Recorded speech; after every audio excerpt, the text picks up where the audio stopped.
À la mi-août, plus de 110 000 personnes dormaient chaque nuit dans le système d'abri municipal de la ville de New York et selon la coalition des sans-abri, ce chiffre n'inclut pas les milliers de personnes qui dorment déjà dans les rues, dans le métro et ailleurs autour de la ville. Joan de la Cruz constate directement l'impact de ces arrivées. Le premier programme que nous gérons est notre programme alimentaire Grand Central, dans lequel nous servons en moyenne plus d'1 millier de repas par nuit aux sans-abri de la rue. Le deuxième programme que je gère concerne les services de secours d'urgence. L'organisation à but non lucratif fournit de la nourriture, des vêtements, des services de crise et aide à trouver un logement aux personnes dans le besoin.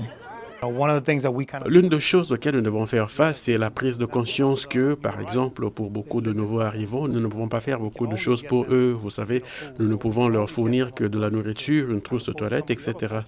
Le maire de la ville de New York, Eric Adams, a déclaré que la ville manquait d'argent, d'espace approprié et de personnel pour s'occuper des demandeurs d'asile.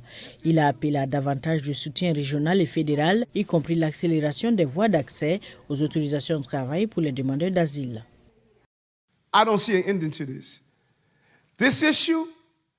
Je ne vois pas de fin à cela. Ce problème détruira la ville de New York. Il détruira la ville de New York. Nous recevons 10 000 migrants par mois, alors qu'autrefois, nous en recevions uniquement du Venezuela. Maintenant, nous avons l'Équateur, nous avons de russophones qui transitent par le Mexique.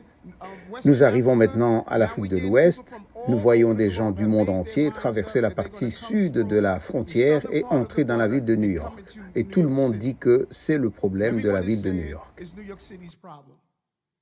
L'État de New York est lié par un décret de consentement vieux de plusieurs décennies suite à un recours collectif visant à fournir des logements aux personnes sans abri. À mesure que de plus en plus de migrants arrivent, ce mandat est devenu un point de discorde entre les responsables de la ville et ceux de l'État, tandis que toute une série d'approches pour les loger depuis les tentes jusqu'à la relocalisation vers d'autres parties de l'État sont mises en place.